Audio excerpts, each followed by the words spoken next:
Allahu Akbar, Allahu Akbar. Dan 4 hal yang menjaminkan banyak rizki, bukan memudahkan rizki. Tolong Bapak Ibu hafal, 4 hal bukan menjaminkan rizki, bukan memudahkan rizki, tidak. 4 hal mendatangkan rizki kemari. Dan 4 hal bukan Allah kasih kemudahan berarti kita berjalan mencari rizki Allah kasih, tidak. Bukan dikasih kemudahan, tapi di mana saja kita ada, posisi kita di mana saja, Allah datangkan rizki kepada kita. Yang pertama, qiyamul lail, salat malam. Yang kedua, berbanyak istighfar waktu sahur. Kalau anda tidak salat malam, jangan tinggalkan istighfar waktu sahur. Waktu sahur kapan? Kira-kira 30 minit sebelum azan. Disitulah Allah sendiri memuji. Allah bangga dan senang terhadap orang yang sahur. Sampai ulama berkata, tidak ada ibadah yang terbaik di waktu sahur selain istighfar. Jadi boleh baca Quran, boleh salat malam, boleh zikir, boleh apapun, tapi yang terbaik istighfar. Fokus hanya istighfar. Astaghfirullah wa atubu ilaih, termasuk istighfar Allahumma anta rabbi la ilaha illa ant, yang Bapak Ibu tahu sayyidul istighfar, yang terutama, yang paling luar biasa. Allahumma anta rabbi la ilaha illa anta khalaqtani wa ana abduka wa ana ala ahdika wa wa'dika mastata'at a'udzu bika min syarri ma sana'at abu'u laka bi ni'matika alayya wa abu'u bi dhanbi faghfirli fa innahu la yaghfiru adh-dhunuba. Ya Allah, kalau kita fahami doa ini luar biasa. Oleh karena itu kata Rasulullah, barang siapa yang membaca sayyidul istighfar kemudian di malam hari dengan keyakinan dia meninggal habis baca istighfar, masuk surga. Masuk surga. Berarti ini salah satu doa yang menjaminkan dengan mudah masuk surga. Jadi 4 hal yang mendatangkan rizki, bukan kita mencarinya, dia yang datang kemari. Apalagi saat mencari lebih mudah. Qiyamul lail, salat malam.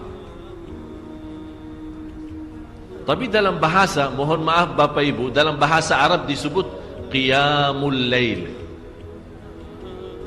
bukan salat. Tapi kalau diterjemahkan dalam bahasa kita salat. Tapi kenapa di situ qiyamul lail diberikan qiyamul lail? Qiyam artinya berdiri, berarti lama. Saking lama berdiri dikaitkan jadi qiyamul lail. Qumil laila ya ayyuhal muzammil. Apa terus? Qumil lail, berdirilah saat malam. Berdirilah, bukan salatlah malam, tidak. Berdirilah malam hari. Itu dahsyatnya di situ berdiri. Qiyamul lail. Yang kedua, berbanyak istighfar. Yang ketiga, berbanyak sedekah. Sebenarnya bukan istilah berbanyak sedekah. Kadang-kadang orang bersedekah 100 juta, udah saya sudah bersedekah 100 juta. Bukan itu.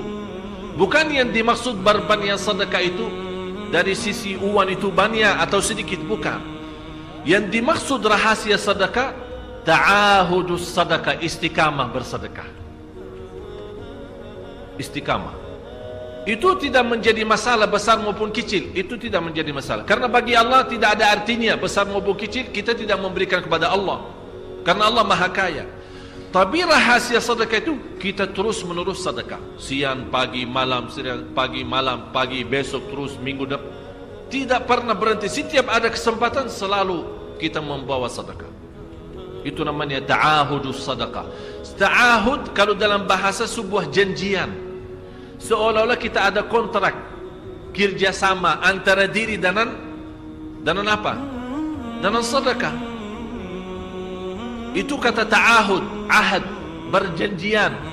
Saya berjanji, seolah-olah ada berjanjian antara kita dalam sedekah. Jadi tidak boleh terlepas dari perjanjian, seolah-olah kita menghormati perjanjian. Bagaimana menghormati? Kita terus kerjasama. Kita beri, Allah ganti berkah sedekah. Kita beri lagi, Allah ganti masih terus. Kita beri, masih Allah terus ganti. Itulah dahsyatnya sedekah. Jadi Bapak Ibu, jangan nunggu hari tertentu, bulan tertentu, malam tertentu kita bersedekah. Jangan. Setiap kita merasa ada berita baik, ada berita maupun ada berita buruk yang menyakiti perasaan kita di rumah tangga kita, anak kita, suami kita, istri kita, apapun, langsung segera sedekah. Disitulah rahasianya. Ikatkan seolah-olah kita sudah membuat perjanjian antara diri dan sedekah dalam segala hal, hal senang maupun hal tidak, hal bahagia maupun hal sedih, hal bangga maupun hal lagi menghadapi kesusahan, kesulitan, selalu sehat dan sakit. Terus yang keempat, zikir, berzikir pagi hari dan sore hari. Berzikir pagi hari dan sore hari. Ini 4 hal Bapak Ibu. Berdiri malam hari, itu yang namanya tahajud, banjanya atau lamanya berdiri. Berbanyak istighfar waktu sahur. Yang ketiga, berbanyak sedekah. Sudah Bapak Ibu mengerti? Jadi istilah berbanyak sedekah bukan artinya harus banyak dari jumlah hitungannya, tidak. Yang keempat adalah berzikir di pagi hari maupun petang hari. Amman huwa qanitun ana al-laili sajidan wa qa'iman. Sajidan wa qa'iman. Jadi Bapak Ibu, saat kita berdiri lama, walaupun baca satu ayat, diulangi berkali-kali. Walaupun baca surah pendek, tapi diulangi berkali-kali, tidak menjadi masalah. Bapak Ibu hanya hafal qulhu. Qulhu dibaca 3 kali, pahalanya seperti baca Al-Quran 30 juz. Ada seorang salih mengajak kawannya, sudah mendekati subuh, ayo bangun salat malam dan baca sepertiga Al-Quran. Langsung orang itu menjawab, bagaimana saya baca, sebentar lagi muazan. Bacalah qul huwallahu ahad. Salat malam dan qul huwallahu ahad. Jadi Bapak Ibu, yang saya harap, jangan susah fikir, ya Allah saya mau baca apaan. Tidak usah susah fikir. Baca dan nikmati, yang penting nikmati bacaan. Walaupun qul huwallahu ahad setiap hari. Kalau kita pusing baca, Allah tidak akan pusing mendengar.